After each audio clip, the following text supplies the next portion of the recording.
The Duke and Duchess of Cambridge visited a family-run cacao farm on the second day of their Caribbean tour, with the couple later showing off their dance moves much to the delight of Belize crowds. William and Kate kicked off the second date of their tour by indulging their love of music and chocolate as they were shown around the Maya cacao farm in the coastal town of Hopkins in a last-minute addition to their schedule on Sunday. The trip, taken at the behest of William's grandmother Queen Elizabeth II, is intended to strengthen the UK's ties with Commonwealth countries as the Queen marks 70 years on the throne. The royal couple were treated to a welcome dance after they were shown around the village, with Kate appearing overjoyed as she was gifted a pair of wooden maracas.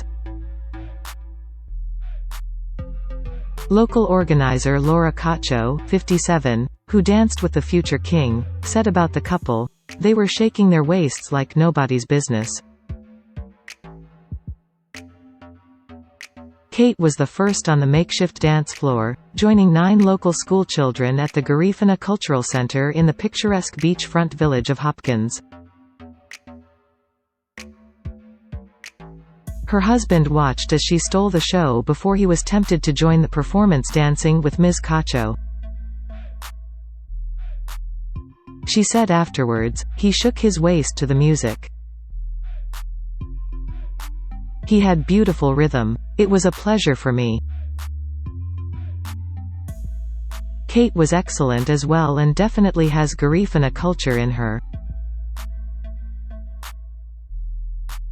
The couple's introduction to local culture also saw them offered plantain coconut broth, hudutu, and a sweet sava porridge called sahau with Belizean celebrity chef Sean Kylan. Dressed in a blue shirt and dark blue chinos, Prince William and Kate were taken round by a farmer on the second day of their 8-day trip round the Caribbean to mark the Queen's Platinum Jubilee. The Duchess of Cambridge opted for a stunning blue floral midi dress by designer Tory Burch, which retails for £500, and nude platform wedge sandals by royal favourite Stuart Weitzman.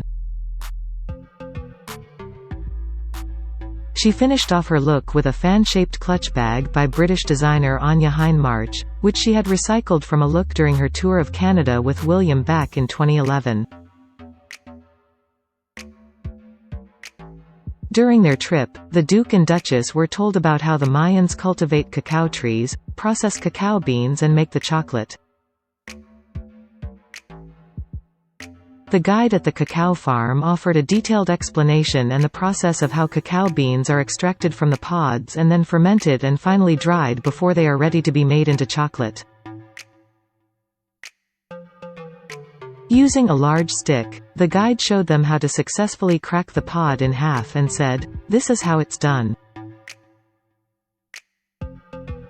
As the royal couple watched, Kate said, "You make it look so easy," and William joked, "If first did that, I'd lose a finger." Later on during the visit, Kate tried her hand at grinding nibs, broken-up made cocoa beans, back-breaking work traditionally performed by the women in rural communities, during their visit to the Che-Il chocolate farm. Later, as the future queen watched her husband pounding away with a mortar and pestle made from volcanic rock, she said, "The smell of the chocolate is amazing." William even joked about giving up his day job as a working royal, asking Julio Saki, owner of the family-run chocolate firm, "Do you take apprentices? Can I come and work for you?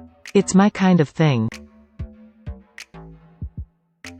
The couple's eyes lit up when they saw chocolate fountains, dipping tortilla chips into the brown sticky liquid, and they tried hot chocolate made from organic products, with Kate confessing, "I think our children will be very jealous." The Saki family are from Belize's Maya community, where the cocoa bean is revered and has been an integral part of their culture for thousands of years. It was served to royalty in centuries past and at one point was worth more than gold to the Maya people, who still serve it to special guests. The couple began their tour of the chocolate production at the firm's 10-acre farm, one of a number of plots they cultivate, and were shown the cocoa trees laden with fruit, with Kate asking Narcisio Saki, brother of Julio, "Do you harvest them all year round?"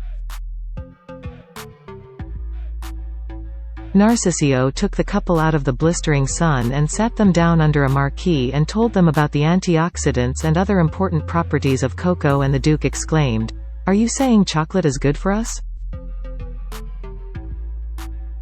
Speaking about the importance of the bean, Mr. Saki added, "It became currency in those days and was traded as cash, worth more than gold."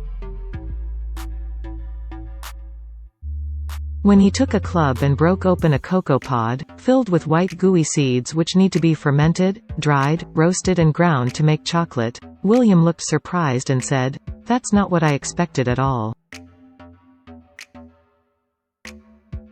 Taking to Twitter, the royal couple posted about their incredible experience after visiting the cacao farm. The Duke and Duchess of Cambridge wrote, "It was an incredible experience to see firsthand how this world-famous chocolate was made, using all organic products, all grown on their land on nearby. We can see why this is loved all around the world." Also on Sunday, William and Kate are due to travel to the cultural center of the Garifuna community in Hopkins. This beachfront village is known for its welcoming nature and will greet the couple with a demonstration of Garifuna culture. Acknowledging Belize's world-famous marine environment, the Cambridges will also spend time learning from conservation specialists about marine protection and the restoration efforts of Belize's precious barrier reef. The couple arrived in the country on Saturday and spent around an hour chatting with Prime Minister Johnny Briceño and his wife Rosanna. They looked relaxed after their 11-hour long-haul trip from the UK and were welcomed by Belize's Governor-General Froila Salam as they stepped from the Voyager ministerial jet. When the Cambridges met Belize's Prime Minister and his wife around an hour later, William said, "It's lovely to be here. Thanking you so much," the Prime Minister replied, adding, "We're so happy you're here." "There were lots of questions in the car," said Kate, laughing, and clearly referring to William. The Prime Minister and his wife then invited Kate and William to sit in a lounge area in his office building which overlooks the ocean. "It's such a lovely view," said the Duchess.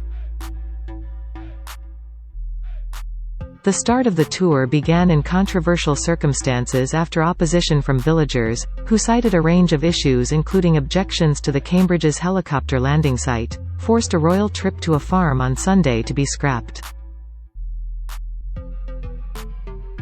Despite the rocky start to the trip, and their flight arriving 30 minutes late, the couple smiled as they descended the steps of their plane on Saturday. Kate wore a blue outfit by designer Jenny Packham and William opted for a light blue-colored suit as they arrived at Belize City Airport in an RAF Voyager jet.